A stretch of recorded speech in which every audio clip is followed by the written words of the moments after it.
Complete Fighter podcast. Yeah, no, I think it's a really good fight. Could the winner of this fight McGregor? I don't know.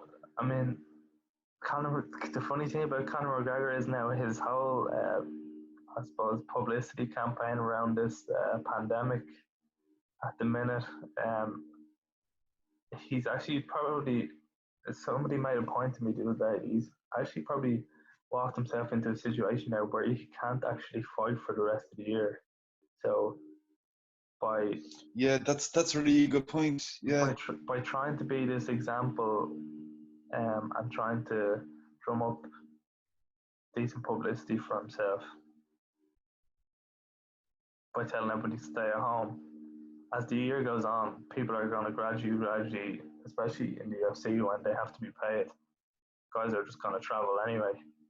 So big fights are going to occur no matter what.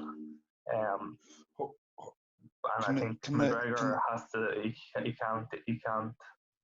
He can't just walk away from that now, or else it looks bad on his part. 100%. That's very bad from a social responsibility point of view. I couldn't agree with you more. Everyone appreciated the fact that he spent £1 million on PPE, and he gave that to Castlebar Regional Hospital all over the country in Dublin. Amazing, and it's done very well for him. I guess you could say rebuilding his public image, you know.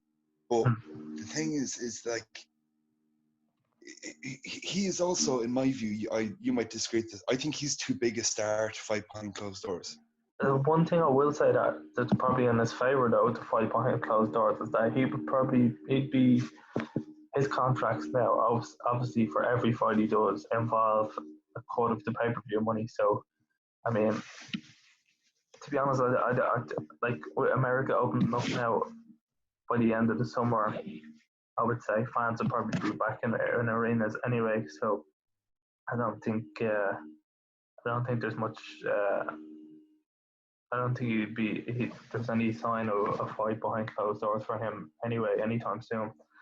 I think by the time he's prepared to fight again, people will be back in arenas anyway. But if he was to fight behind closed doors, that whole thing of him being entitled to a cut of the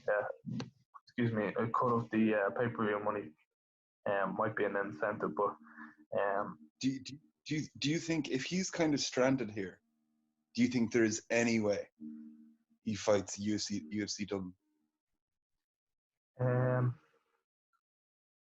you understand why I'd ask? He's almost he to be personally from a pure point of view, to be consistent, he has to obey his example. You know, social distance, you know, closing borders, all this. Yeah. But he's in Dublin already, and UFC Dublin's in August. Could it? No, so like I mean, what day is I'm trying to think. What day is the UFC Dublin card meant to be? I'm pretty certain it's the first week in August. Yeah, so I mean, if the plan that was released by the government here doesn't allow nightclubs and that sort of thing to open back up to August 10th, they're certainly not going to allow 10,000 people into the arena in Detroit Arena for a UFC card. So, who says it has to be in front of a crowd? I mean, would it be worried that I don't see the point in doing an event in Dublin if it's not going to be in front of a crowd, like, you know. Oh no, mate, I could not agree with you more. I could not agree with you more. I'm just talking about dates here. You know what I mean? Yeah, like I think if anything is going to be behind closed doors, it's going to be in places. It's going to be in places like the US where they're starting to open up regardless. It's going to be. Excuse me. Oh, no sleep last night, but anyway, no, it's going to be in places like Florida. It's going to be like places in the south, or it's going to be in Vegas. It's going to be behind closed doors, but it's not. I don't see.